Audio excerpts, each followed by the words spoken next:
नमस्कार दोस्तों, आज हम कक्षा 10वीं का अध्याय 11 जिसका नाम है विद्युत, इस पाठ का अध्ययन करेंगे। ठीक है, इसमें हम सबसे पहले देखते हैं कि विद्युत होती क्या है या विद्युत धारा किसे कहते हैं। पहला टॉपिक इसका हम पढ़ेंगे क्या कि विद्युत धारा क्या है, इसके बारे में हमें समझना है। इसके बारे में विद्युत धारा के बारे में देखिए, आपने एक परिपथ देखा होगा। परिपथ इसका मतलब क्या होता है मैं बता दूं कि इसमें एक क्या रहेगी, बैटरी रहेगी। क्या रहेगी? एक कुंजी रहती है। ये क्या है? कुंजी। ये बैटरी हमारी। इसके बाद यहां मान लो बल्ब लगा है। क्या लगा है? बल्ब। और इस प्रकार यह एक परिपथ का निर्माण होता है। ये परिपथ का ये धन सिरा है, ये ऋण सिरा। ठीक है, आवेश इलेक्ट्रॉन जो होते हैं वो हमेशा इस बैटरी के ऋण सिरे से किसकी ओर आएंगे? इस धन सिरे की ओर आते हैं। ठीक है, अब मैं आपके लिए कुछ चीजें लाया हूं जिससे हम समझ सकते हैं कि परिपथ क्या होता है। ठीक है, आप यह बैटरी देख रहे हैं।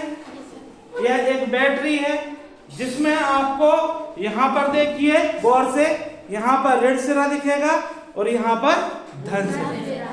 ठीक है, इसी प्रकार आपने अपने घरों में एक सेल देखा होगा। क्या देखा होगा? सेल देखा होगा। मैं एक छोटा सा सेल बनाता हूं।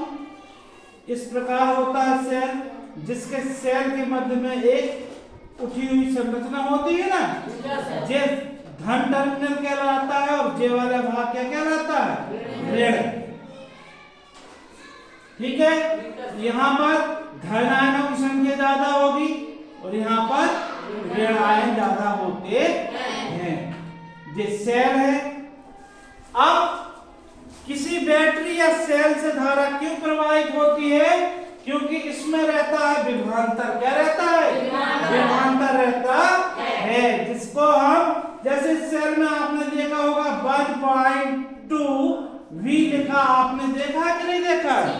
देखा है ना? जो वोल्टेज है, वोल्ट है। क्या है? ठीक है, तो इसी विभवांतर कारण इस परिपथ में धारा बह रही है।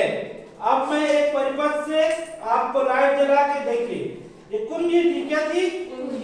भाई मान लो जी कुंजी है तो नहीं है, लेकिन जो कुंजी है ये बैटरी लगी हुई है। मैंने 3 बैटरी इकट्ठी कर ली जिससे आपको लाइट अच्छे से समझ में आए। परिपथ पूर्ण करते हैं। लाइट जली कि नहीं जली? नहीं जली। अब देखो जली, जल गई ना। ये परिपथ पूर्ण हुआ तो लाइट जली। अब आपके मन में एक विचार आता है कि यह लाइट कैसे जल रही है, क्या होता है? क्या होता है? विद्युत धारा यही है। धारा बह रही है तो लाइट जल रही है। हम तो साधारण तो यही बोलते हैं कि धारा बह रही तो लाइट जल रही है। क्या होता है यह आपको समझना है। देखिए, विद्युत धारा, धारा या विद्युत का संकेत क्या है? विद्युत धारा, इसको हम I से दर्शाते हैं। इसके बाद आता है क्या? आवेश। क्या आता है? आवेश। इसको कैसे?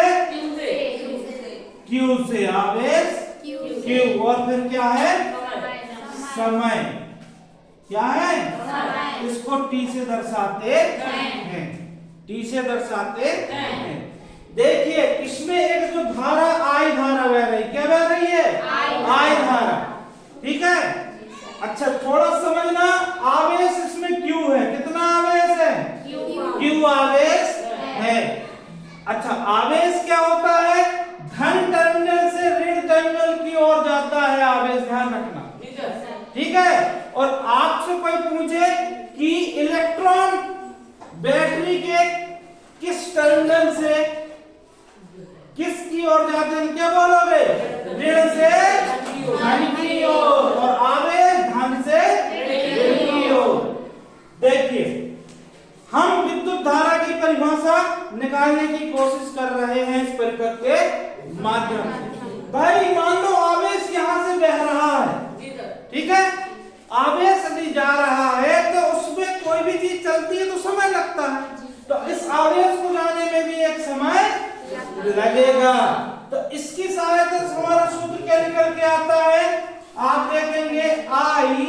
Equal to q upon t, q upon T.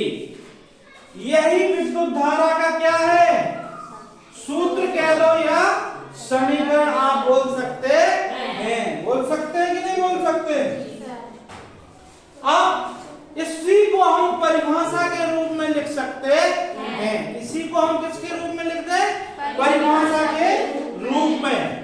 विद्युत आवेश परिभाषा क्या होगी भाई? विद्युत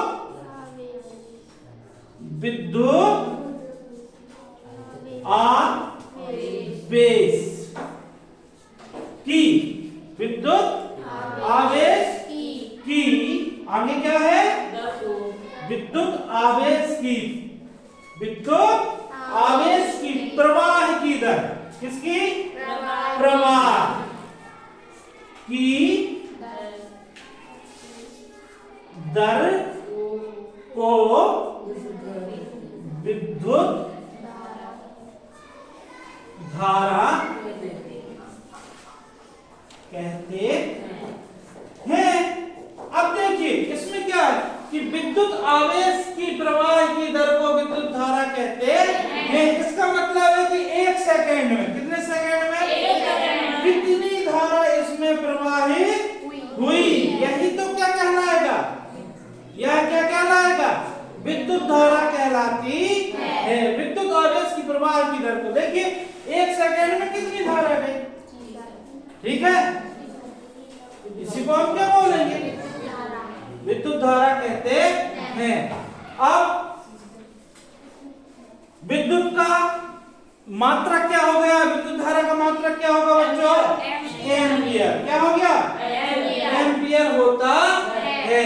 मैं इसको थोड़ा मिटा देता हूं, फिर आगे हम देखते हैं क्या हो जाएगा? एम्पियर हो जाएगा। क्या हो जाएगा? एम्पियर। समझना थोड़ा सा। I equal to q upon t. I का मात्रक निकालना है। क्यू आने क्या हुआ आपका? कूलम। कूलम का संकेत क्या होता है? C। और टी का समय, मतलब सेकेंड। सी का सेकेंड हो जाता है ना, सेकेंड हो जाता है, ठीक है? समय का सेकेंड हो जाता है। तो इसका मात्रक क्या निकलेगा बच्चे? इन्हीं दोनों को मिला के हम क्या बोल देते हैं? इसी चीज को हम एम्पियर क्या बोल देते हैं? तो इसका मात्रक मतलब धारा का मात्रक या विद्युत धारा का मात्रक क्या हो जाएगा? मात्रक किसका? विद्युत धारा का मात्रक क्या हो जाएगा? एम्पियर। क्या हो जाएगा? एम्पियर हो जाता है, या इसको ए भी लिख सकते हो, ठीक है? ओके। अब हम अगला जो टॉपिक हमारा आता है वो क्या कहलाता है? विभवांतर। क्या कहलाता है? उसके बारे में थोड़ा अध्ययन करते हैं। ये आपको समझ में आ गया कि नहीं आया? आ गया ना? ओके।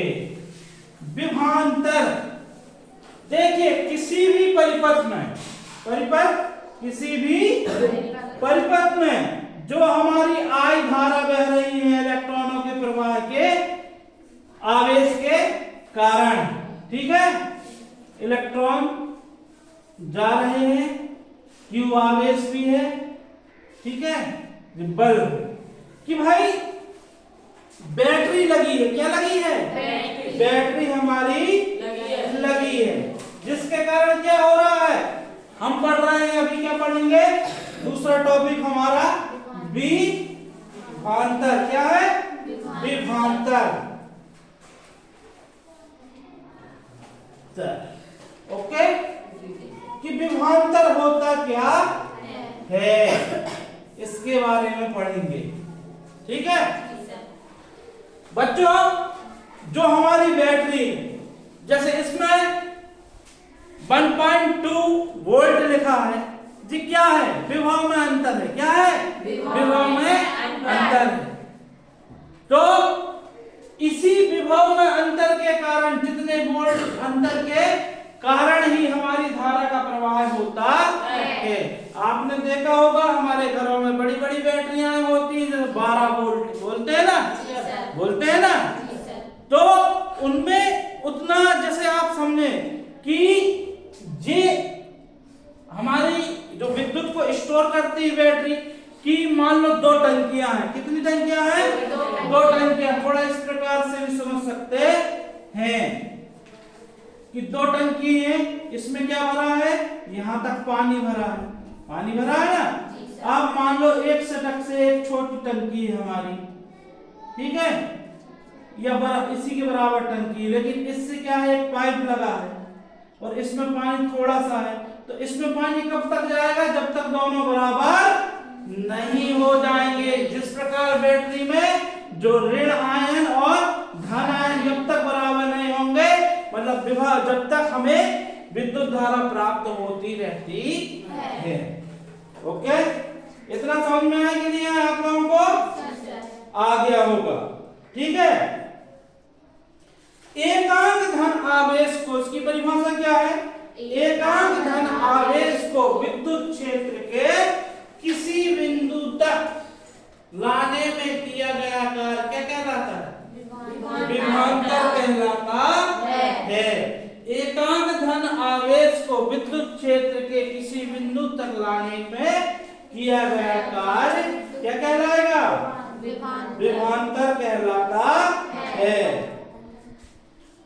इसमें आप देखते हैं, मान लो ये एक क्या है? विद्युत क्षेत्र है। क्या है? विद्युत क्षेत्र,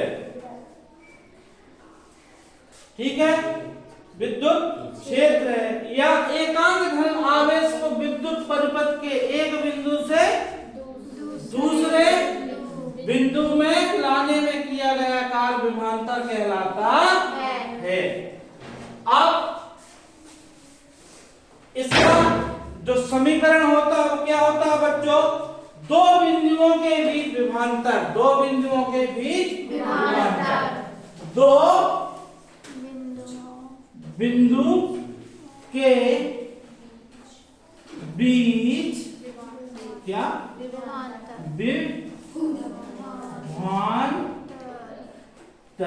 2 बिंदुओं के बीच विभवांतर। इसके बराबर क्या हो जाता है बताइए?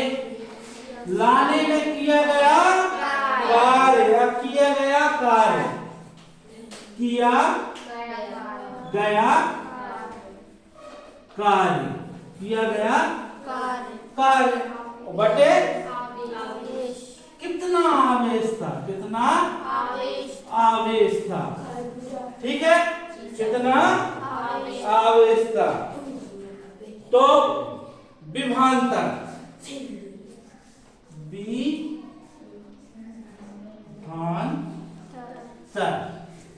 विभवांतर बराबर क्या हो जाएगा बच्चों?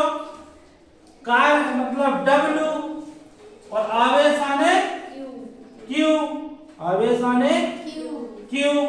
तो जी विभवांतर का सूत्र हो गया ना?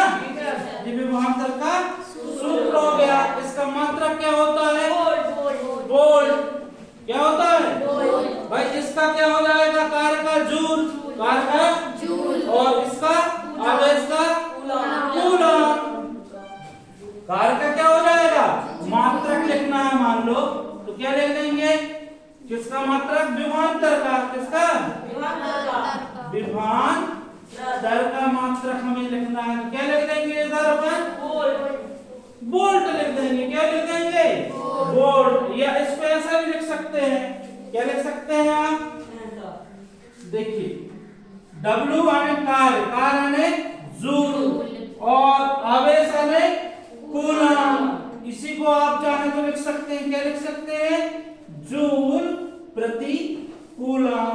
और इसी को हम क्या बोलते हैं? वोल्ट। क्या बोलते हैं? वोल्ट कहते हैं। इस प्रकार के मात्रा के आपको मात्रा भी पूछा जा सकता है, पूछा जा सकता है ना। परिभाषा आप इसकी लिख लेना, सिंपल परिभाषा की एकांक धन आवेश को परिपथ के एक बिंदु से दूसरे बिंदु तक ले जाने में किया गया कार्य क्या कहलाएगा? मिलाने में किया गया कार्य विभवांतर कहलाता है। धन्यवाद। मेरा चैनल को सब्सक्राइब करें, लाइक करें। ओके।